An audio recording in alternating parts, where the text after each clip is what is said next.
I can't tell you how many emails I've gotten about this internet meme thing that's running around. Yes, I've seen it. You don't have to send it to me. I've gotten 100 of them. So.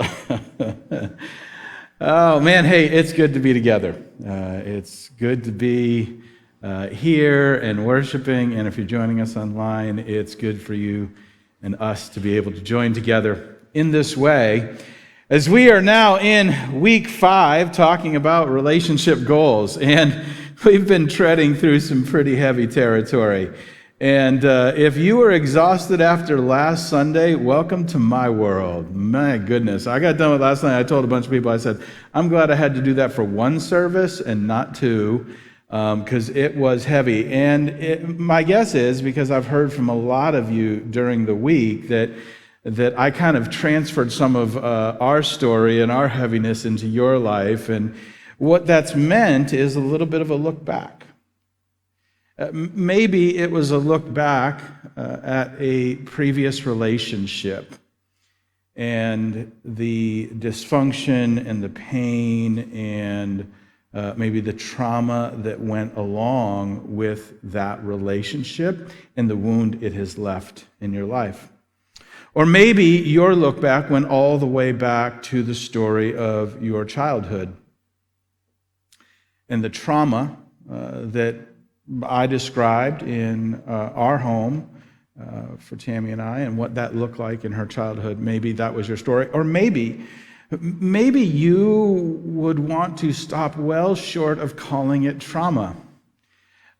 Maybe you just look at your life now and you see in it unhelpful traits that you can trace back to your family of origin, to a mom or a dad, and you've wrestled with this.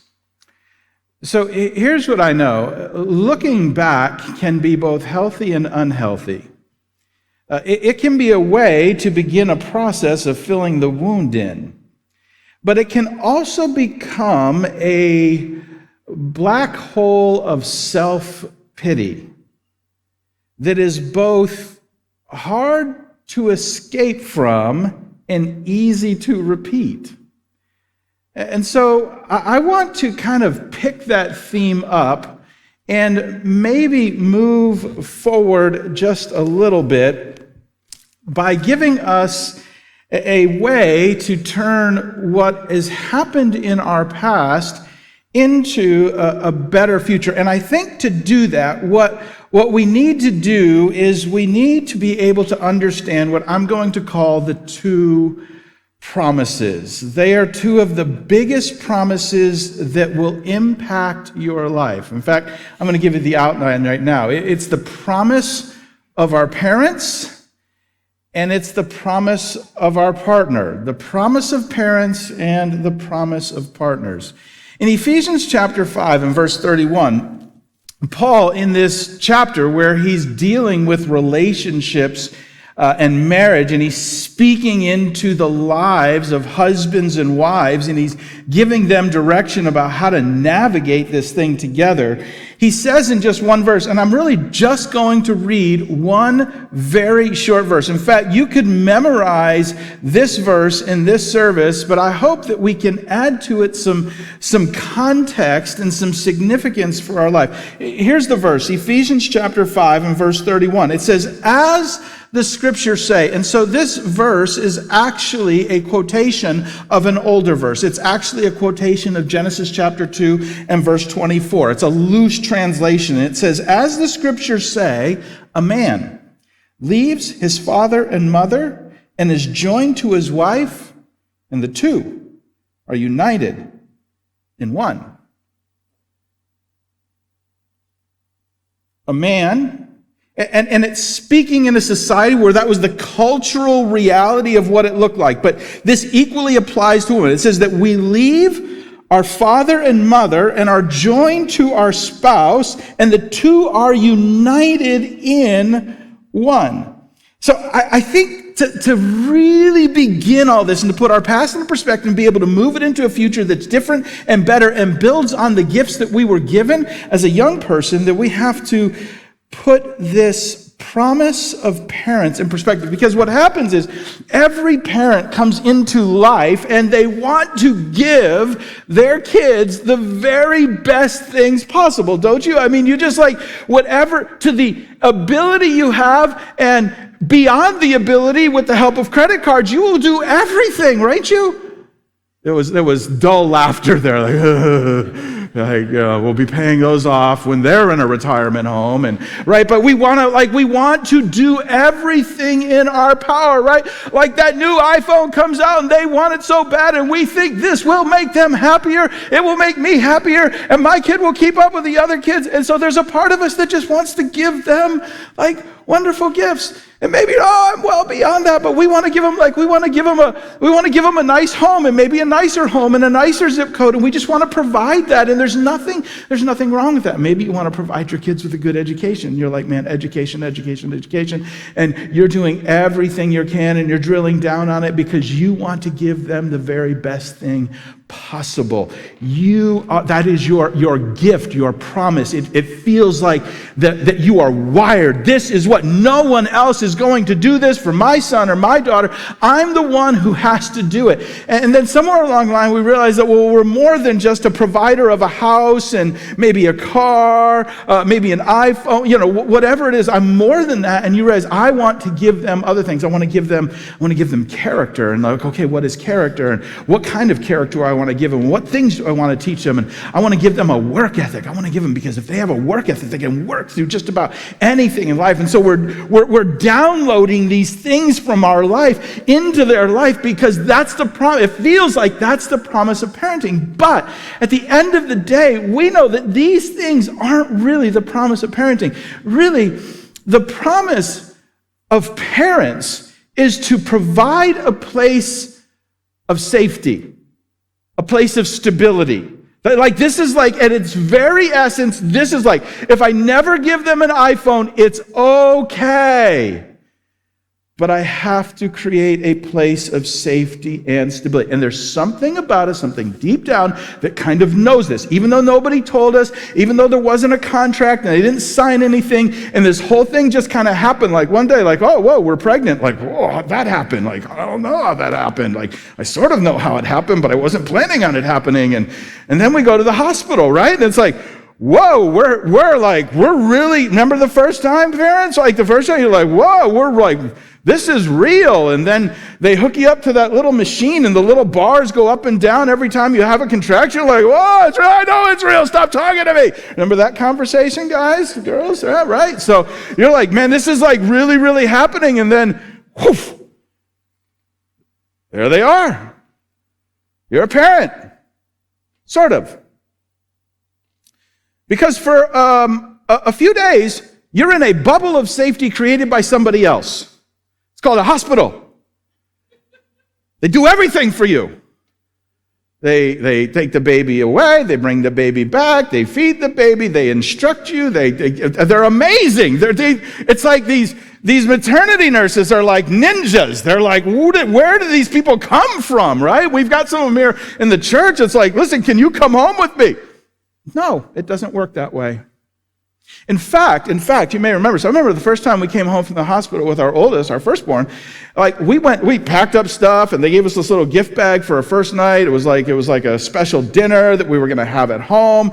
And then we go to leave, and they said, "Oh, Tammy, we have to roll you out in a wheelchair." Do they still do this? New parents? I don't know. Yeah, they still do this. Oh, yeah. So they roll you out.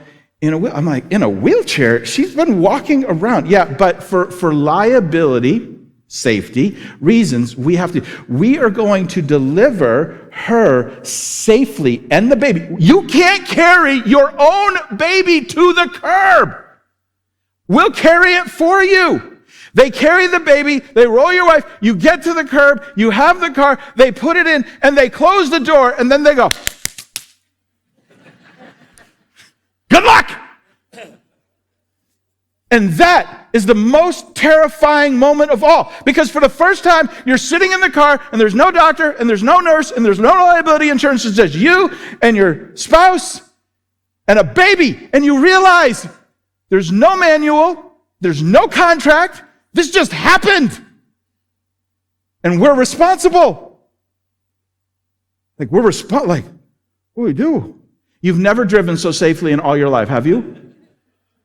Hands on the wheel, 10 and 2, stopping for yellow lights. You've never done that before. Like, you're just like, I remember like walking into the house, like you're just like, I gotta keep this baby safe, right? We safety-proof our houses. Like, we put latches on the drawers. We put little rubber bumpers on the corners. We throw furniture out that doesn't meet the right standard. Like, we're like doing like all of this stuff because we I have to keep this child safe. And we do all of these things to keep them safe from hurting themselves.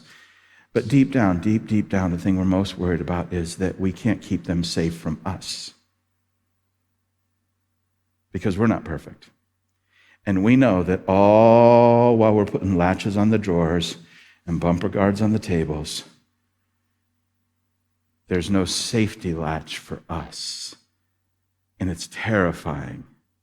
Because we know that one thing I have to do in this child's life is just create a place. If they never get an iPhone, if they never live in a big house, if they never drive to school in a great car that they're really proud of, if none of that ever happens, if I can provide them with a home of safety, a place of stability where they can grow, they will flourish.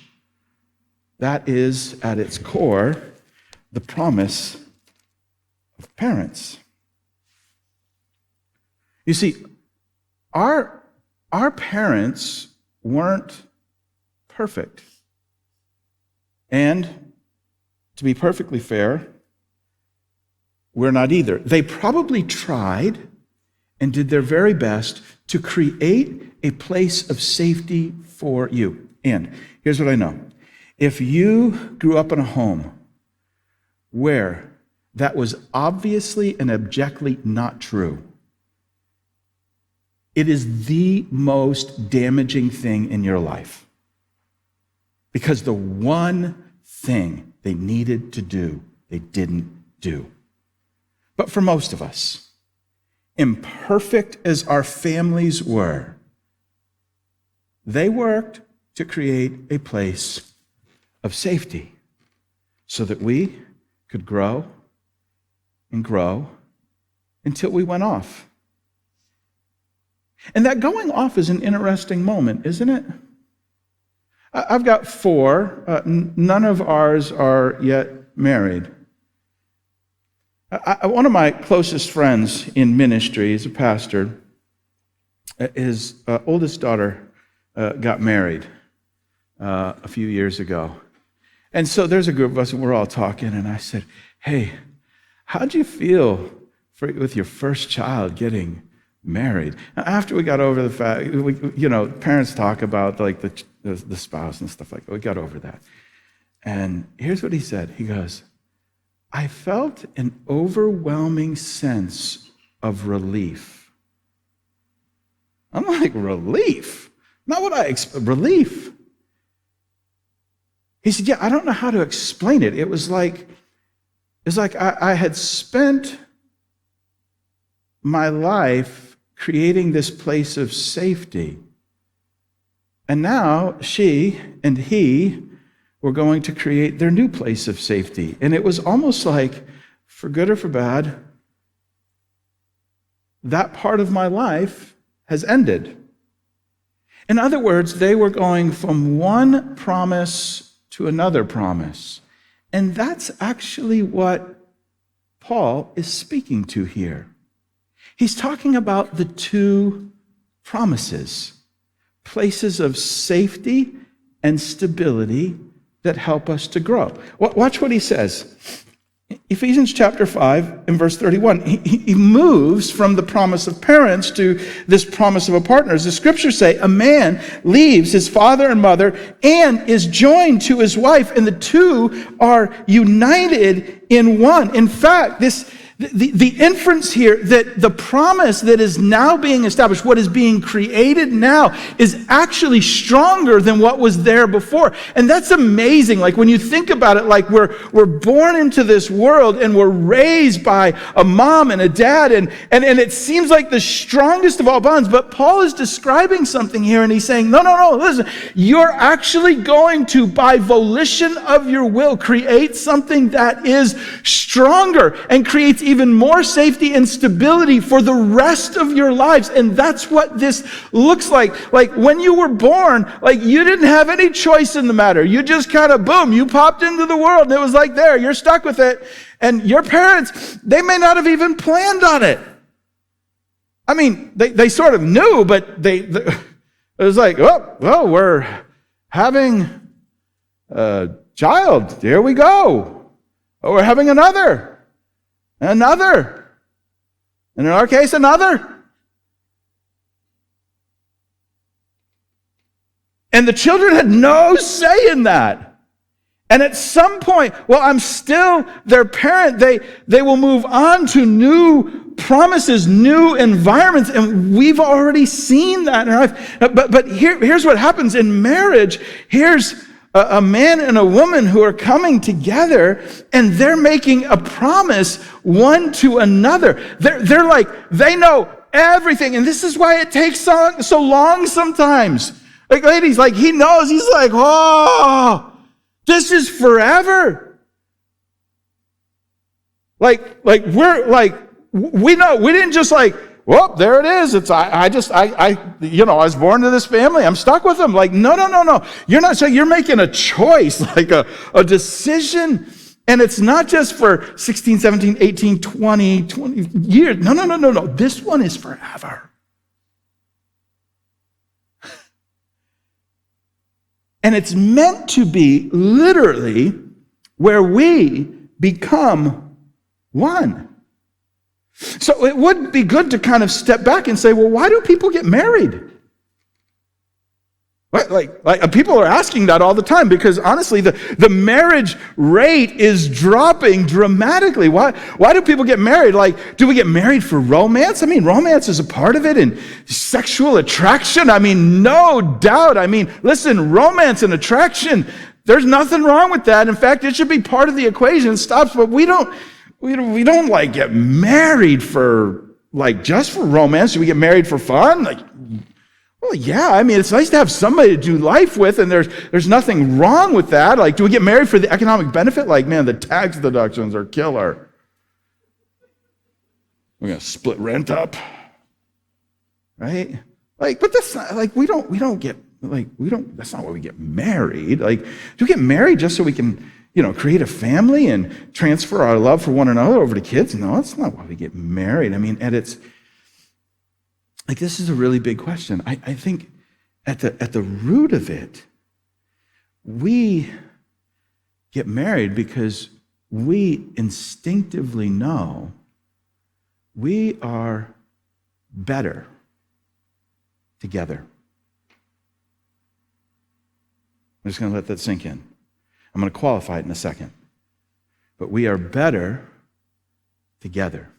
In other words, God created us for community. And what that means is that the best in us comes out in community, in connection with others. That in relationships of safety and security, the best can come out of me. And this is what marriage is meant to be, this lifetime of not just growing old, but of growing. Like I'm going to create this relationship, this bond, this becoming one that brings out the best in me and the best in you, and the best of us will come because of it. Like we instinctively know this, right? Because this is why we think that when our children are growing up, oh, they're hanging with the wrong crowd. What do we mean? Because we know that there's people that if they get too close to them, those people will rub off. They'll bring the worst out in them. But have you ever seen your kid with somebody you're like, whoa, hang out with that kid as much as you want? Because we know that people bring out the best in us. We were made for community. And this is what happens with children in a family. Like we're being raised in a place of safety, and our parents are creating a bubble, as it were, an environment of stability and safety where the best can come out of us. But there comes a point in adulthood where we move on from the safety of the promise of our parents, and we move on to the safety of another promise. Now listen, it's not only the promise of a partner, it's not only the promise. In fact, the guy writing this was single. That's a shocker right there. Like Paul in Corinthians makes a point of saying, I wish everyone could be like I was. Whoa. And he was talking about being single. And he details some of the benefits. But he says, I recognize that's not the case. Not everybody has been given that gift. But here's what Paul does, and this may be a hint to us. Paul, through his writings, more than any other of the New Testament authors, doubles down on the value of his partners in ministry. He doubles down on the partners of people who like Barnabas and like Timothy. And if you go to Romans chapter 16, the last chapter of his most important book, he takes almost the entire chapter to just detail the people who were, like, for all of history, he's like naming these people who were partners, who had invested in his life and he had invested in their lives, and they had brought out the best in each other. But for most of us, most significantly, the marriage relationship, husband and a wife, brings together the safety and stability that allows for me to flourish as a person. This is why I had to write all this down to make sure I said it right, because I don't want to get in trouble. Like, this is why the couples, the secret of couples who are making, they know this. They know that you don't actually find the right one. You become the right one. There's not magic. That's why this is a little bit of next week's message, but I'm going to give you, we marry for potential, not for polish. And if you marry for polish, you may find that somebody just knew how to polish a sneaker. You can use that. You have my permission. Because we recognize that what we are today is not what we will always be. That in marriage and a relationship between a husband and a wife, that at its best, what it's doing is it's allowing us to become, to grow, not just grow old, to literally grow and become. And it does that by creating this place of safety and stability in an environment where we can become together. That's the promise of a partner. This is why the Hollywood marriage is a myth, and we all know it's a myth. Like, we're not even surprised. Like, your marriage, without all the benefits of all the wealth and all the fame and all of the Instagram pictures of Hollywood, yours has a better chance of success because stuff is no substitute for stability in a flourishing relationship. It never is. But what really matters is when we create a space, no matter how little stuff we have, we create a space of stability and safety. This is why, here's a shocking statistic. I'll give you statistics. 4%. That's the divorce rate among couples in arranged marriages. I'm not advocating for arranged marriages, by the way. Like in Eastern cultures that practiced arranged marriage where, mom and dad go off and they say, that one's going to be awesome for you. The divorce rate is 4%.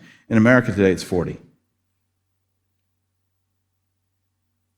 Now, there are probably there's other stories. I'm aware of that. But what we're discovering is that when we enter into this covenant and we make this promise, we're creating a space, a place of stability. It's not purely about compatibility. This is why, and I'm going to say something here, and it's a little bit controversial, but hang with me, okay? Cohabitation, living together, increases the rate of divorce by 1/3, 33%. Why? Because marriage and the decision of marriage is not about a test drive for compatibility. Marriage is not about compatibility. It's about creating that place, that promise of safety and stability. Because when we're in that place where we know this is a place where, because of the stability and the safety of it, because of the promises we've made to one another, regardless of what stuff we have, I can be authentic, I can be vulnerable, and I can be intimate. And you can be none of those in a place that's uncertain, where the marriage, the relationship is always on shaky, shifting sand. We went out last week with ministry friends of ours. Pastor and his wife came down, and we went out with another person here from the church who took us out in their boat. We drove over to Cuddy Hunk. Drove. I don't think that's the right word, motor or whatever. There's fancy yachting words for that, right? But drove. I'm from Springfield, so we drove the boat. And we went over, and it was kind of a rough day, and there's a little cabin, and we're all kind of in the cabin, and the water's pretty rough, so we're bouncing. And we're like making a beeline for the island. We're going to hike around Cuddy Hunk and show our friends it, and it was a great day. And the water was rough enough, and it's bouncing. It was like unsteady. And I tried standing up a couple of times to talk, because I'm expressive, as you can tell when I talk. I'm telling stories, and I realized, well, this isn't going to work. And so I sat down, and I was actually facing backwards. So I'm looking out the back of the boat, and there's this little table, and my friends are sitting on the other side, and Tammy and I are sitting on this side, and we're having this conversation. And my phone rings, and I look down, and it's my youngest daughter who's in college FaceTiming me. I'm like, oh, I get to see my daughter. This is awesome. I'm like, hey, hold on. I mean, I'm going to be with you all day, but my daughter from college, this is awesome. Hey, and I press, hey, Brooke. I'm like, hey, look where I'm at. Be jealous. And so I'm like, hey, what's up? And she's telling me what's happening and what's going on at school, and I'm like looking at her. Yeah, you know what happened? I'm like, And all of a sudden, I'm not talking. I'm not saying nothing. She's doing all the talking. And I could feel it. It like started up here, and like, and I looked at her and I said, Brooke, I gotta go. I'm not feeling so well. I'm like, they're like, you should have taken that Dramamine stuff. I'm like, aren't I supposed to look at that over there? And I found out, you're supposed to look at a fixed point on land. And I found out I'm not good at that, because you have to look for a long time. And I've got I think I have undiagnosed ADD, because I can't look at one thing. It's boring. It's like, oh, I want to look at something else. Oh, sick again. We'll look back at that. So, no, I said all of that to say that there's something about instability. There's something about uncertainty. And when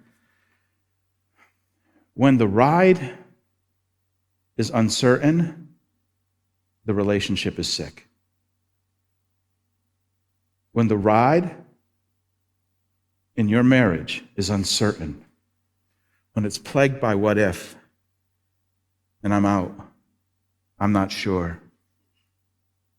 Why did we do this? When it's plagued by that uncertainty, it gets sicker and sicker and sicker. You see, there's something about the stability of a promise.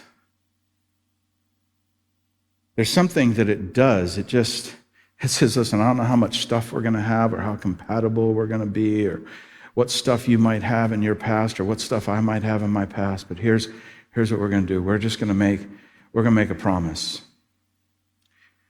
And we're just going to make a promise. Like literally, we make a promise. Like we say it out loud in front of people. We call the people witnesses, we call the day a wedding, and we call the promises a vow. We say them out loud. And we purposely include like depressing stuff like sickness and death. Like who would do that at a celebration? But we do it because we're like, hey, listen, here's the deal. When everything goes south and everything goes ugly, I'm just making a promise because we're talking about the two promises. We're talking about the promise of parents, but we move on from that. We move to the promise of a partner. And if you think, oh, it's just a piece of paper, you don't fully appreciate the power of a promise kept. Because a promise creates a place, a space of safety that allows for us to endure and overcome and become. It allows for us not just to grow old, but to literally grow and grow and grow and become the person God has created you to be. So I brought vows with me. I thought I would read these. I've said these so many times I've got to memorize. But you know what? I actually have never just quoted them from memory to a couple. Like, because we're standing in front of people and I'm afraid I'll forget something. I mean, like, if you want to get something right, this is the thing to get right. And so I always read them. I, Ben, take you, Tammy. You can insert your own names. To be my wedded wife. To have and to hold. These are the ones we ask people to repeat. From this day forward.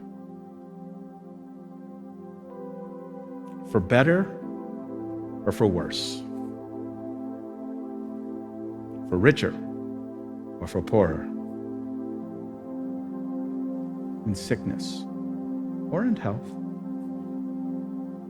To love and to cherish. Till death do us part. I add this on at the end. And here too. Couples always get nervous when I get that. They're like, and here too, because I stop right there. I just say, and here too, because they don't know what comes next. I pledge you my faithfulness. Do you know what all of those were?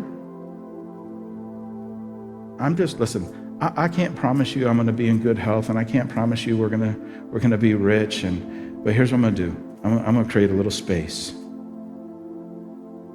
I'm going to make a promise for a place of stability. And in that place, we're not just going to grow old, we're going to grow. We're going to become. Because we're going to be able to be our authentic selves. When we need to, we're going to be able to be vulnerable. And I will be the one person in the world you can be so authentic and so vulnerable with that you will be able to enjoy true intimacy. It's the power of two promises. Neither of them are perfect, but at their best, they create a space where we can become that person, that man, that woman, together, God has made us to be. Would you bow with me?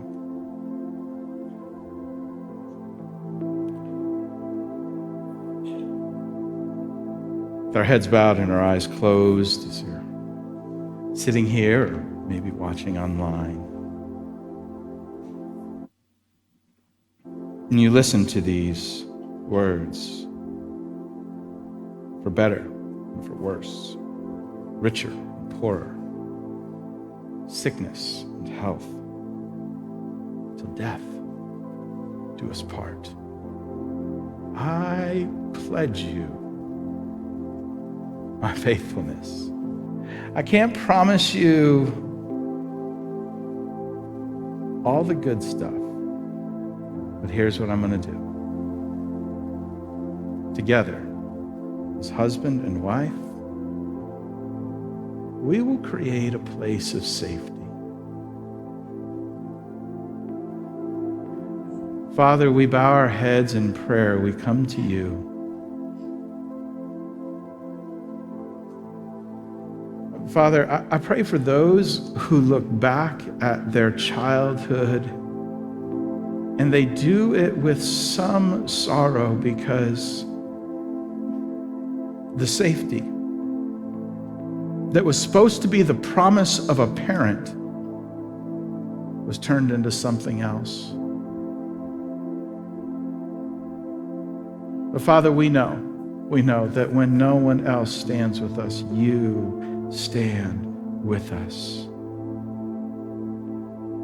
Father, for those who listen to these vows with some sadness, some grief over what was or what could have been,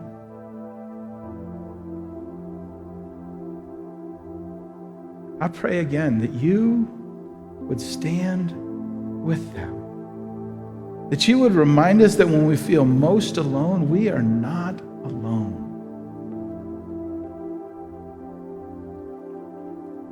Father, as you did with Paul, I pray that you would surround each of us with the people who lift us up and bring these promises into our lives.